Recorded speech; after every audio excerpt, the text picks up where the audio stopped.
Hey everyone, welcome back to my channel. Today I wanted to talk about something that's a little bit of a controversial topic, and that is weight loss after pregnancy. Now, as you may know, I was pregnant like 10 weeks ago. I gave birth to my son 10 weeks ago today, and I did have a very easy time losing the weight that I gained while I was pregnant, but I thought I wanted to give a little bit of feedback on what I did to lose the weight, because it wasn't really a hugely important thing in my life. I did say that in the video that I made while I was still pregnant about like weight management and health and fitness and everything. So I'll leave that listed down below if you are interested in checking that out if you are still pregnant. But yeah, basically it's just kind of a little backstory. I did put on about 15 kilos, which I think is around 30 pounds. If you're someone who works in pounds, it's about 30 pounds. So I didn't put on a lot of weight during my pregnancy, but I did also have a few little tips and tricks that I thought helped me to manage my weight and are still helping me now, just to keep healthy and manage my time and be able to put in exercise while I'm still looking after Thomas. So just as a bit of a backstory, like I said before, I did put on 15 kilos during my pregnancy, which is about 30 pounds, 33 pounds roughly. I started my pregnancy at 55 kilos and I finished it at 69, 70 kilos. I weighed myself a couple of days before I actually gave birth and I was 69. So I'm assuming I did hit that 70 point, but yeah, so basically I put on 15 kilos, and after I gave birth, within the first week, I dropped back down to 60 kilos. So it really only took me 7 days to lose 10 kilos.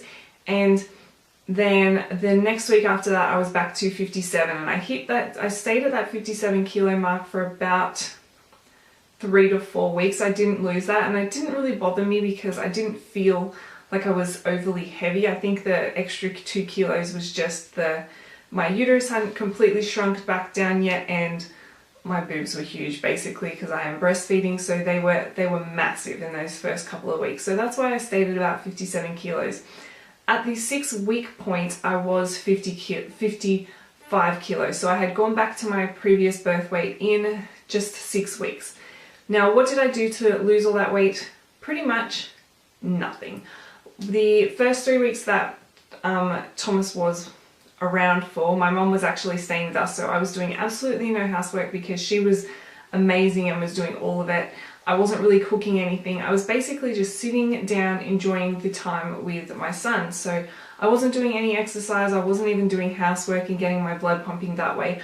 I was eating a relatively healthy because my mom was here keeping me in check. So I was doing the 3 meals a day, I was drinking lots of water, I was drinking a lot of tea because I needed a lot of tea to keep me going. I wasn't eating a lot of junk food, and I think that's kind of where a lot of women may fall into the trap because they're overly tired and they don't have someone, maybe they don't have someone cooking the meals all the time, so they just reach for the quickest thing, and a lot of the time the quickest thing is the unhealthiest option. So I didn't really have that. I mean, I wasn't being perfect, I was eating the occasional chocolate. I mean, I was kind of unfortunate enough to have had Thomas right before Christmas, so there was a lot of junk food in the house just because you can't have Christmas without junk food. So there was a lot of junk food in the house, and I wasn't being overly fantastic with my food, but in the first 3 weeks, I think those were the key 3 weeks, I was getting a lot of good nutrition, and that really helped, I think, to take the weight off because I wasn't doing any exercise, but I was eating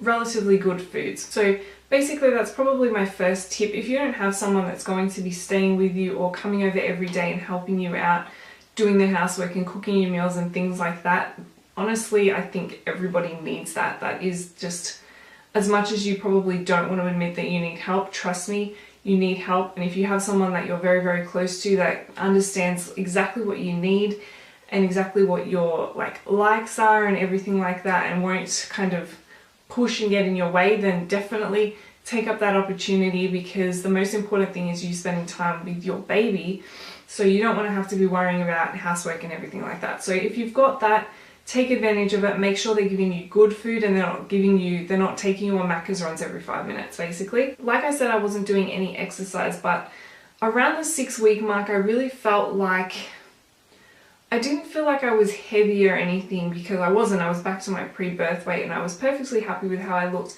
But my main concern area was my tummy, and that's pretty much always been my area of concern, I guess. I've never really been overly, oh my god, I need to have a flat stomach, I need to get abs, anything like that. But after you birth, your tummy is a lot looser, and so that was really my only area of concern. And so after, I know you have to pretty much wait 6 weeks for everything to heal, and that's generally the advice that doctors give. So once the 6 weeks hit, that was just before Christmas, so I will admit I didn't really do anything.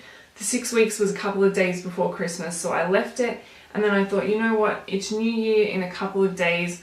I'm going to start off the new year fresh. I'm going to really plan out what I'm going to do to attack this healthy lifestyle.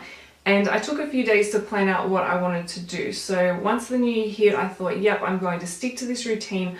I'm going to buy all these nice nutritious foods, and I'm going to cook really healthy, and I'm going to exercise every day. And I really took the time to plan out what I wanted to do and my method of attack, really. So don't just jump right into it and say I'm going to exercise for an hour every single day and I'm going to do heavy weights and all of that, because it's just not going to work. So what I did was I also found a buddy. That's probably tip number 3. Get a buddy. So my buddy is my mum, because my mum decided that she wanted to get healthy in the new year as well. So even though she's living in a different state to me, where we made the decision to walk at least 5 times a week, so do a 30-minute walk at least 5 times a week, and also do Pilates. So you may have seen in my weight management video when I was pregnant that I was doing Pilates by Lisa, and I'm still following that, but now I'm able to do a lot more routines, I guess, because I'm not pregnant, so I don't have the belly getting in the way. So we basically decided to plan out what routines we're going to do every day, do the same routines, and then check back in with each other. So I think it's a really powerful tool to have a buddy that can basically keep you accountable and is doing the same thing as you, and is also on the same level of fitness as you. The fact that me and my mum were kind of on the same kind of level of fitness really helped, because we can say, oh my god, that workout was so hard, and we can both agree on it. But then sometimes, like, she'll have lower back problems, whereas I don't have lower back problems, and I like working on my arms. So she'll say, oh, that was a really easy workout, and I'm like, are you kidding me? My arms are dying right now. So we've got different strengths, but then we're still kind of on the same level, and I feel like that really helps. And I know she said that if she didn't have me kind of doing the same thing, she knows that she definitely wouldn't be working out as much as she is. So I think that's really good, the fact that we want to that we basically have to tell each other that we've worked out this day, then like we have some sense of accountability. So it's not just writing it down in a book. Like, I think that's also very, very powerful. So if you can't find a buddy, definitely write down all of your workouts and give yourself goals.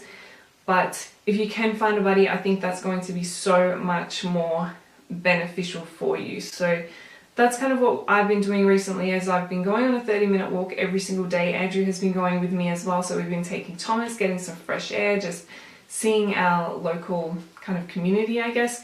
And then after we've done that, I come back and I do at least 15 minutes of Pilates. Sometimes I don't feel like doing the full 30 to 45 minutes, and sometimes I do. So some days I'll do only 15 minutes and I'll do one workout and just focus on one area. And then other days I'll do a couple of areas and do a couple of different routines. It just depends on how I'm feeling, really, but I feel like definitely getting in at least that 15 minutes is key. And then finally, obviously, when you're talking about weight loss, you need to be talking about food. Food is the most important thing. It doesn't matter how much exercise you do, if you're still stuffing your face with chocolate and soft drink and like hidden sugars as well, you're not going to be seeing the results that you want to see. So really, what I chose to do starting from the 1st of January, which sounds so cliche because it's like new year, new you, but it really, like, if you set yourself a date that you want to start things by, then, I mean, it doesn't have to be the 1st, it can be the 1st of the month, it can be the 25th of September, it can be whatever day you want it to be. But if you set yourself that start date, and then I started writing down every single thing that I ate. So when I ate that one piece of chocolate that day, I had to write it down, and that honestly made me feel a little bit bad because I had to write it down. So I thought, I don't want to eat that because I don't want that to be written down and basically everyone can see it. Also, plan your meals ahead of time. So at the beginning of the week, we like to plan all of our meals. That way we can see exactly what's going into each one. We can really think about getting the most nutrition into each and every meal, and that way we've got all of the groceries for the meals as well. So we're not 5 minutes before it's time to eat thinking, oh my god, we don't have any food, we'll just go to Macca's and get something. So yeah, that's basically what I've been doing now. I haven't seen too many results in terms of my stomach area yet, but I have been seeing a huge change in just my energy levels and my mood since I've been exercising and since I've been eating healthier. I've also noticed a huge difference in Thomas because I am breastfeeding, so what I eat affects him, and I've noticed a huge difference since I've cut out all the like junk food in just his mood. He also sleeps a lot longer and his bowel movements are a lot more regular now, which is awesome. So again, if you are breastfeeding, what you eat affects your baby, so you really need to consider that and make sure you're not eating a whole lot of junk because it's going to affect him. So like I said, I did lose my weight very, very easily, but I know that a lot of people don't. So just because I'm doing these now and not aiming to lose weight by doing them, I'm just aiming to be a lot healthier and just kind of tone up really. I do think that if you are having a trouble losing the weight, then definitely try and follow some of these tips. Try and fit them in. Get your baby involved. Like I said, we go on walks and we take Thomas with us, so he's getting the fresh air and we're not having to like neglect him, I guess, because we're still communicating with him. If he's awake in the pram, then we'll talk to him as we're walking, and it's just a really nice kind of family bonding session as well as getting some exercise in. So there are ways that you can kind of exercise and still bond with your baby as well. And also obviously getting the right food intake is vital to losing weight and staying healthy after pregnancy. Hopefully this helped you out. I'm not an expert on this field or anything, but I do know what has worked for me. So hopefully some of these tips do work for you. Like I said, exercise, find a buddy to make yourself accountable, and eat all of the right foods. Don't constantly be eating junk food, but if you do feel like that little piece of chocolate or that hot chocolate or that coffee, God, a hot chocolate sounds really good right now. If you do feel like it and you have it, don't make yourself feel guilty, just try and make up for it in the next meal. So hopefully this video helped some of you out. If it did, let me know in the comments down below, and let me know some of your tips for losing weight after pregnancy as well, because I'm sure these aren't the only ones, and I'd love to know what has worked for other people. And also you can help each other out in the comments down below as well. Don't forget to give this video a thumbs up if you enjoyed it also, and if you would like to keep up to date with my weight loss and also how Thomas is going, definitely follow me on Facebook, Instagram and Twitter. All of the links will be in the description box. So I post a lot more regularly on there. I post like every single day on there, whereas I only post 2 times a week on here. So yeah, if you would like to follow that, definitely follow those links in the description box. Also, don't forget to subscribe to this channel if you haven't already. I do have a giveaway video coming up next, which will be up on Thursday, so if you want to be entered in that, you definitely need to be subscribed, so hit that subscribe button. Again, it's just down there underneath my name, and I will hopefully see you in my next video. Bye!